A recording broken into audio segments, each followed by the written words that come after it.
Inilah hegemoni yang akan mereka buat. Dolar adalah mata uang mereka. Ini mata uang $1. Lihat, ini adalah mata uang setan. Lihat segitiga dengan mata terputus. Kenapa diputus? Karena belum tiba saat sang mata satu datang memimpin kita. Kapan waktunya? Nanti kalau lahir sapi merah. Ternyata sapi merahnya sudah lahir. Ya, berarti kedatangan sang mata satu telah dekat. Artinya negara dunia di New World Order yang mereka cita-citakan, Novus Ordo Seclorum, akan sempurna. Berarti ada kemungkinan di zaman kita Dajjal keluar. Simbol Anuit Kuptis. Dan ini sangat berbau Dajjal sekali. Segitiga Tuhan, mata satu, Dajjal. Plakat sebelah kiri ada bintang ini. Coba hitung bintang ini ada 13. Hawariun ada 12. Yudas datang jadi 13. 13 bintang. Kalau kita lihat sudut-sudutnya, ini melambangkan singgasana Yahudi dengan 13 kasta. Kebetulan atau sesuatu yang sudah mereka rancang. Cerdas mereka. Dan untuk mewujudkan ini, mereka harus menghancurkan Islam. Berarti negara-negara Arab harus ada dalam kendali mereka. Yahudi nggak mau sendirian. Yahudi harus ada partner. Siapa lagi kalau bukan Amerika? Tadi negara paman Sam. Betul kan? Tujuannya apa? Memuluskan jalan Dajjal untuk menguasai dunia. Maka Yahudi melakukannya dengan 3 program besar dunia. 1. Eksodus besar-besaran ke negeri yang dijanjikan Tuhan. Melalui resolusi Atul Balfour, Menlo Inggris yang diperbudak Yahudi oleh Rothschild atau Rockefeller. Mereka mengeluarkan resolusi Atul Balfour yang isinya mengizinkan Yahudi untuk hijrah ke Palestina. Maka sejak saat itu mereka hijrah setiap 2 minggu sekali 1.000 orang ke tanah Palestina. Kenapa harus Palestina? Karena Palestina adalah jantung dunia. Dia menghubungkan 3 benua. Palestina menghubungkan benua Afrika, Eropa dan Asia. Maka siapapun yang menguasai Palestina, dia menguasai dunia. Yahudi ingin menguasai dunia, maka Palestina harus mereka kuasai. Itu program mereka. Maka di Palestina tahun 14 Mei 1948 mereka mendeklarasikan, memproklamirkan berdirinya Israel di tanah Palestina. Dan yang terakhir setelah mereka punya negara, mereka menanamkan hegemoni ke seluruh dunia, the New World Order. Siapa penggagas mereka? Inilah Hizbus Syaitannya mereka.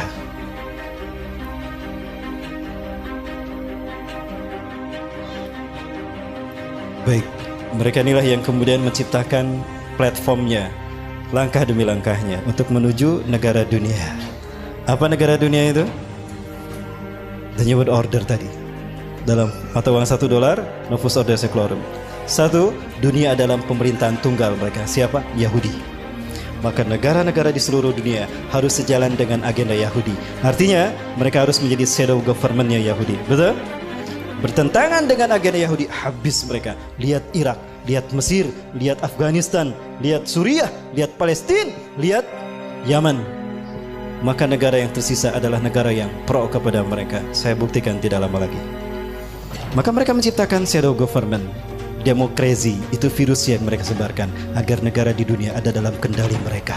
Divide, dipecah belah, et impera, lalu mereka kuasai. Itu strategi klasik mereka. Lalu mereka menciptakan sistem politik demokrasi tadi. Ekonomi kapitalisme yang ribawi, dolar. Hari ini kita tidak bisa mengklaim kalau kita sudah syariah dengan sistem ekonomi dan perbankan kita. Tidak bisa. Selama kita masih menggunakan uang kertas, kita tidak bisa melepaskan diri dari riba. Rasul mengatakan akan datang suatu masa di akhir zaman di mana manusia akan memakan harta riba. Sayati 'alan nasi zamanan an-nasu sayakuluna riba.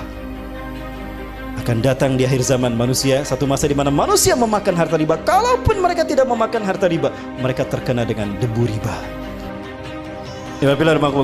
Di antara mata uang ini, yang paling mahal yang warna apa? Apa bedanya?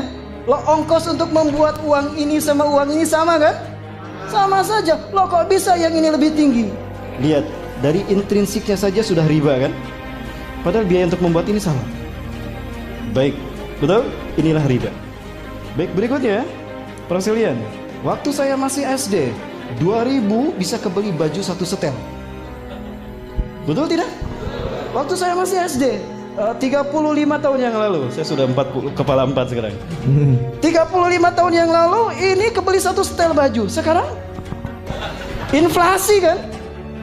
Lalu bagaimana dengan dinar? Rasulullah pernah memerintahkan Ali bin Abi Thalib, Kamu ke pasar kambing, beli kambing satu. Harga kambing di zaman Rasulullah 14 abad yang lalu, 1400 tahun yang lalu, 1 dinar. Ali datang ke pasar kambing, pulang. Kenapa Ali yang disuruh? Karena Ali adalah sahabat terhebat dalam memilih kambing yang sehat dan dagingnya gemuk dan bagus kualitasnya. 14 abad yang lalu, 1400 tahun yang lalu, kambing 1 dinar. Sekarang berapa? 1 dinar berapa? 2,5 juta. Kebelikan kambing? Bayangkan 1400 tahun tidak mengalami inflasi. Lah ini 35 tahun inflasinya sudah berapa kali lipat. Demi Allah. Begini mereka cara menguasai dunia. Dajjal. Pinter kok Dajjal. Inilah ekonomi kapitalisme. Baik, negara tidak pernah mencetak uang ini. Negara hanya menentukan RAPBN. Betul? Sejumlah sekian triliun. Lalu diserahkan ke Bank Indonesia. Bank Indonesia tidak bertanggung jawab. Bank Indonesia tidak bertanggung jawab pada pemerintah, bertanggung jawabnya pada Bank Internasional, IMF, Bank Dunia. Itu tanggung jawabnya. Maka Bank Indonesia mencetak uang sejumlah RAPBN, angka RAPBN. Lalu diberikan pada pemerintah kita. Pemerintah kita tidak bayar cash kan untuk membayarnya, tapi ngutang. Ada jangka, ada bunga. Setiap lembarnya ada bunga. Artinya siapapun yang memegang uang ini di dompetnya siap dengan bunganya. Apa itu bukan riba? Jadi jangan mengaku syariah kalau masih menggunakan ini.